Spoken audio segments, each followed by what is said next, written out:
Peace to the gods, peace to the earths. Assalamu alaikum, family. It's your big brother Fahim back once again. I just gotta weigh in. I'm going to give my little C, put my little 2 cents in it. Just what's been going on the last few days, family, just with the whole, this whole Kanye West situation and, just some of the remarks and the statements that he made. It really shows one of the reasons why I stressed the fact that we need a conscious battle rap league. We really need that. That's something that, just as MCs, we really need that because, brothers come out with music and they say a little line here or there that got a little jewel in it.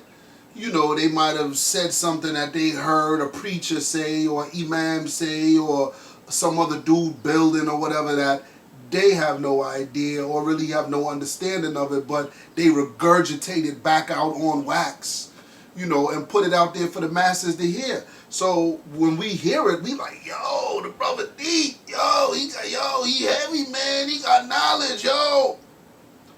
And this nigga just as dumb as hell. Just as dumb as a bag of bricks.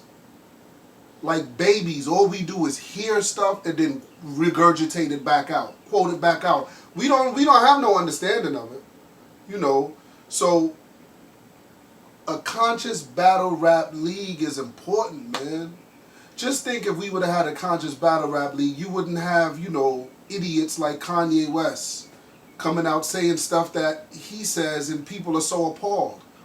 People are so, outraged at, his insensitivity. People wouldn't feel like that. Because for one thing, you would have heard already that, man, I heard that dude Bill before. He's an idiot. You would already know. People like Jay-Z, is another one who may just quote stuff in a rap song. And people hear that and like, the God, the great God. And, we attributing all of these names to this guy, but these dudes don't got the least bit of knowledge. Probably haven't even read a book of consciousness, So at the end of the day, that's something that as rappers, as MCs, we definitely need to push for that. You know what I'm saying? Because it'll give us a better look into the minds of some of these individuals that, give you one good song, Jesus Walks or whatever the case may be, and then the next minute they talking about,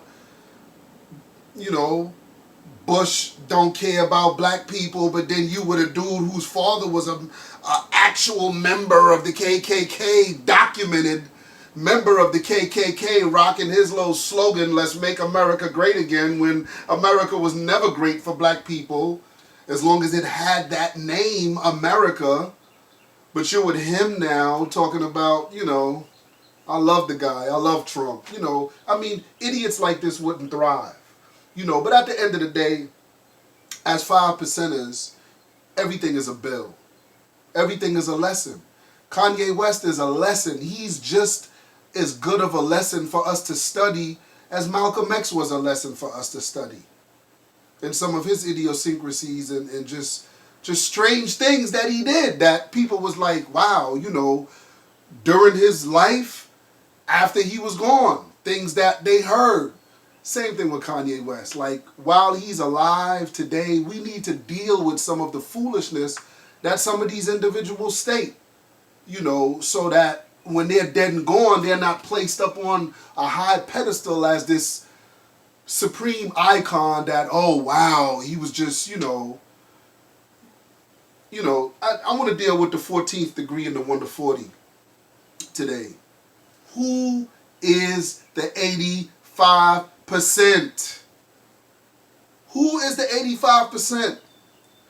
The 85% answer. The 85% are the uncivilized people, poison animal eaters, slaves of a mental death and power, people who do not know who the living God is, nor their origin in this world, and they worship that they know not what, who are easily led into the wrong direction, but hard to be led into the right direction. That's black people today, you know, and a lot of our wealthy black people who have money, a lot of them, you know, take on this characteristic.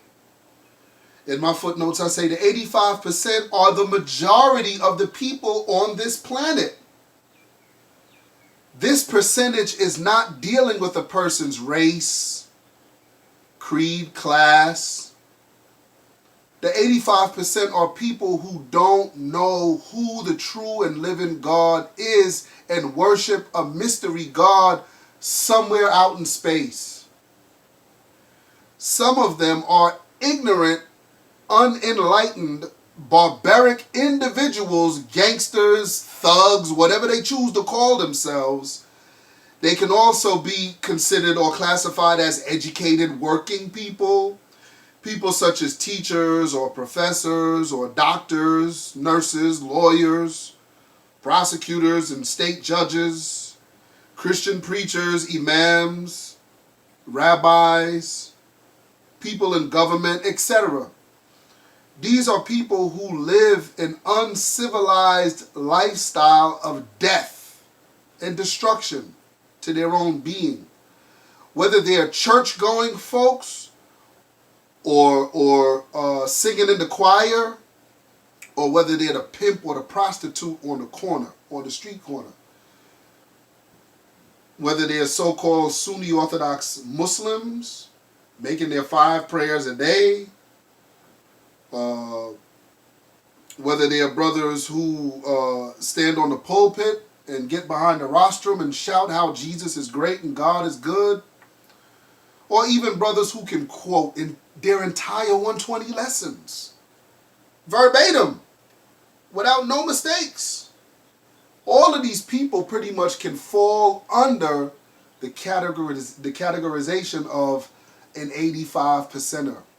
An 85%er is basically a person who has no understanding, and they worship that which they know not, that which is not tangible, that which cannot be detected by the naked eye or by any of the 5 senses. The so-called American Negro is the worst of the 85% population of this planet, because he doesn't even know his origin in this world. Since he has been trained by the white man to listen to every word this devil tells him, nothing is scrutinized and everything is taken on face value. So basically, when we look at the 85%, the American, the African American, the Afro American, the Negro, who we call Black Americans today, we are the worst of all of these people, because we've lost all knowledge of ourselves and our origin in this world, and we worship a mystery God, something that can't be seen or detected with none of our physical senses. Individuals like Kanye West fit this criterion perfectly. They fit this standard perfectly. Perfectly. Because this is an individual who most of our people would look at and say, he's successful. Man, that brother's a successful brother. And I've said this many a times before. Black people, we have to stop dictating a person's success based on their wallet, based on their bank account, based on what the white man has given them.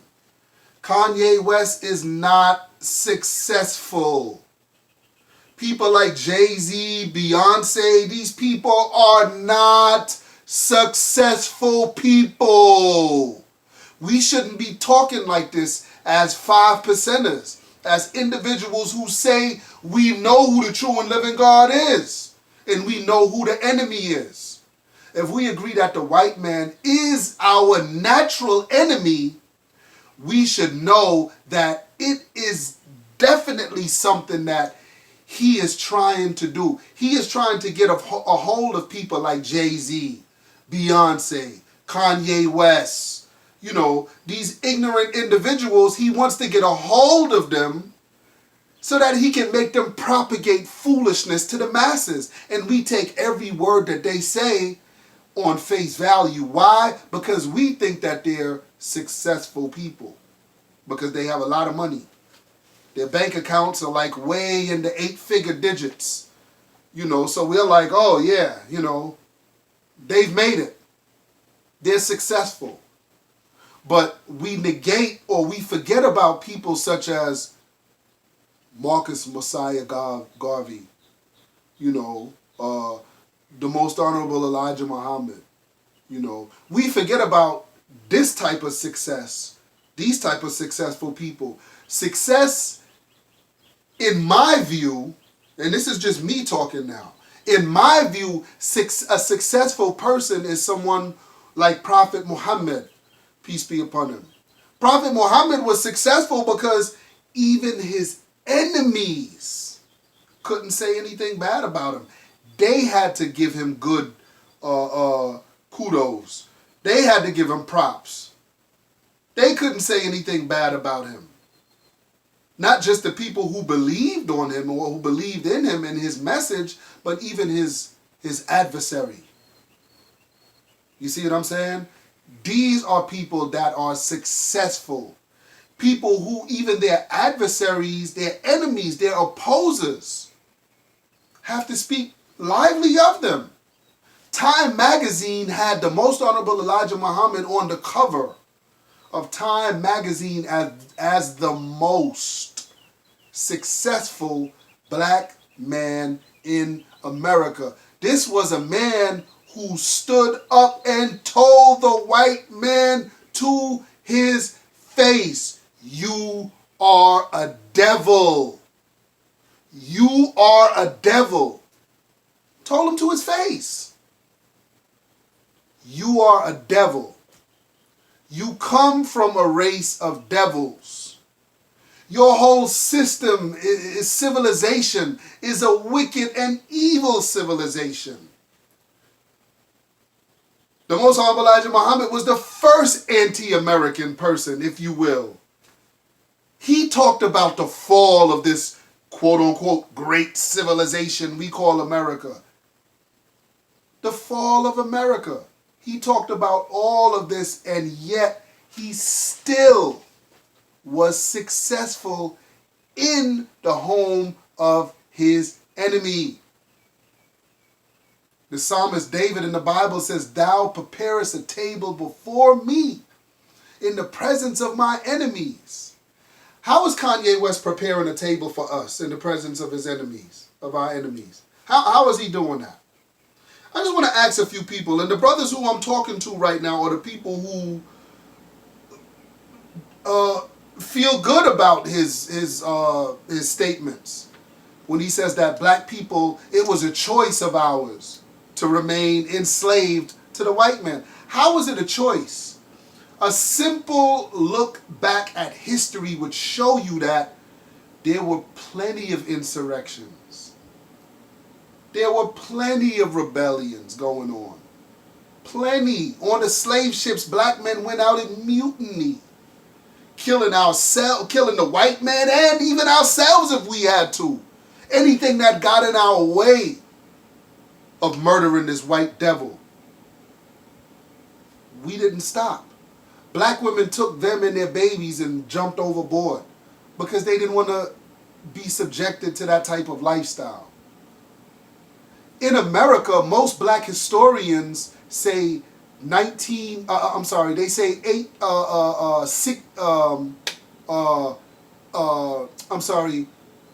say 1619 was the year they talk about slavery. But they forget about 1555.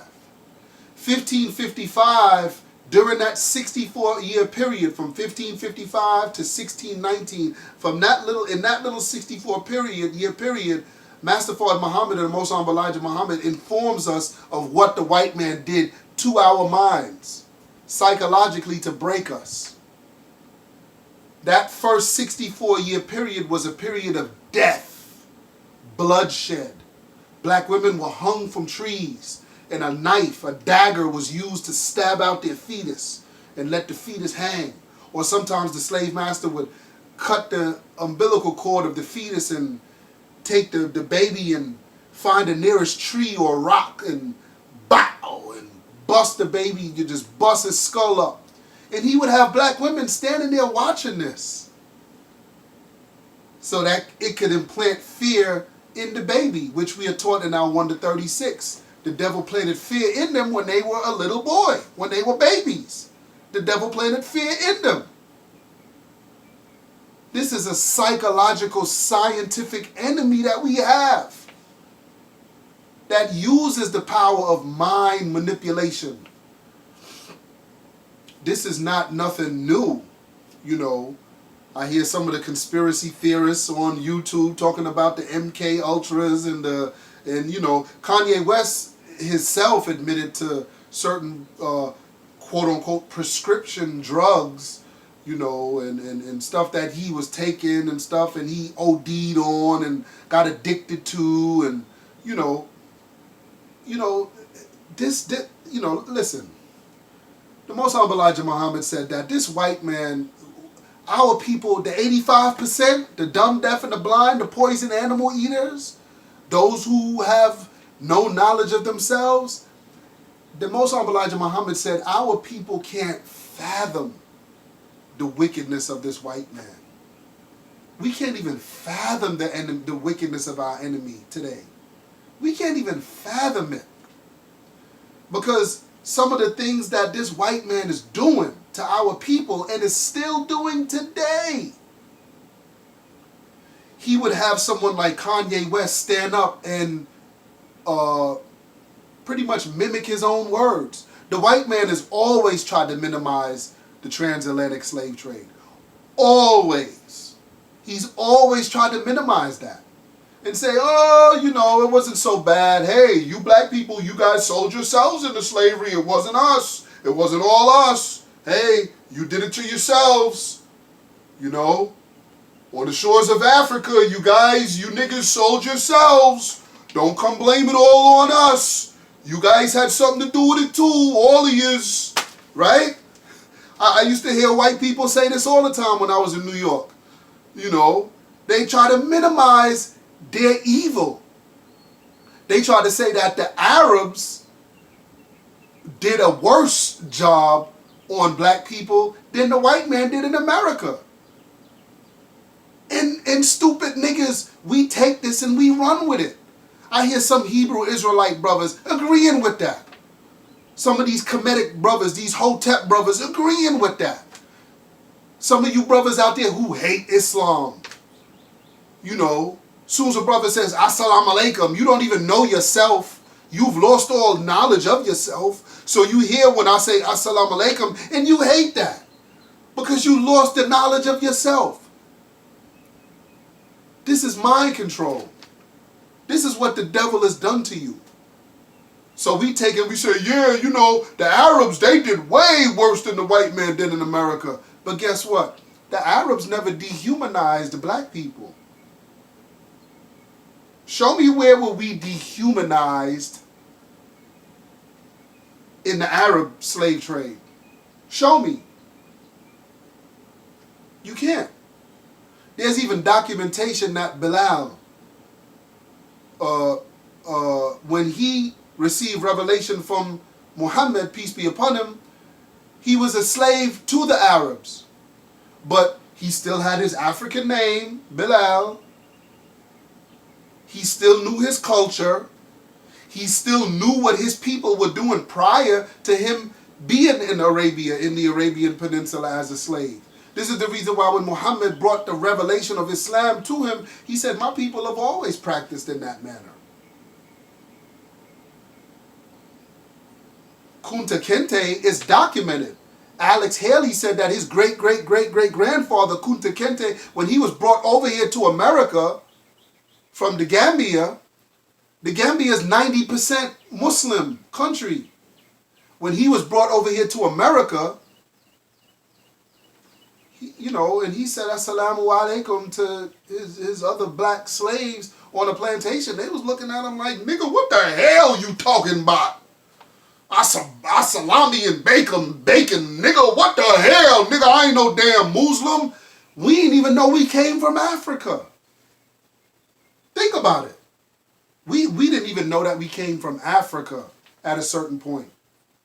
Those were fighting words. Master Fard Muhammad said back during the early 1900s, that's the reason why he had to come and do what he did.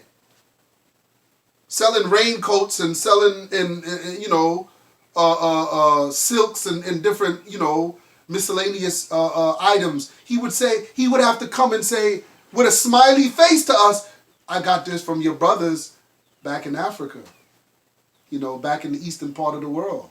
And he would specifically say Africa. But because he looked like a white man, we didn't jump right on him. But anyhow, a black person would have said it, oh, we would have knocked that nigga head off. We would have knocked that nigga head off if he would have said some crazy stuff like that. What? We black people, Africans, nigga, who the hell you talk? So that right there is proof enough that the Arabs did not do the amount of damage to our people that the white man in America did. Over here, we lost everything. Name, language, culture, God, religion, you name it. Everything we lost. So this is a rebirth that we're going through right now, basically in America. And with these rappers, they got to get their acts together, man. Kanye West is in Chicago. Go seek out Minister Farrakhan. Get up under his wing. Come and seek out the 5%ers. Come get up under our wing and let the Muslim guards teach you. Let us teach you your culture the proper way. Because I can guarantee you when we teach you culture, you'll be a threat to the white man. See, right now, Kanye West is not a threat to the white man. Meek Mill is not a threat to the white man. I got this paper, from the brothers today. I had passed through Juma service and got a final call paper from the brothers, which is the power paper as well. This is the real power paper, and I'm saying it as a 5%er. This is the real power paper because this is packed with tons of information that our people need. But this brother was released from prison. Free Meek, free Meek, free Meek, free Meek Mill, free Meek Mill. Let's see what Meek Mill gonna do now that Meek Mill is on the street. Let's see how he's gonna contribute to the conscious community. Let's see how he's gonna contribute to the black community, period. Instead of doing little turkey drives and little, whatever the case may be.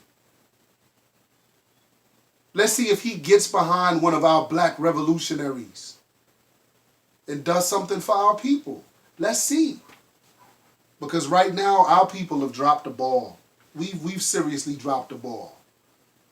Slavery was not a choice that we said, oh yeah, I'm going to let them kidnap me for the next 500 years or 400 years, whatever. It was not a choice. I'm speaking to Kanye West and I'm speaking to his fans who hear those silly statements and who think that it's true. No, it's not true.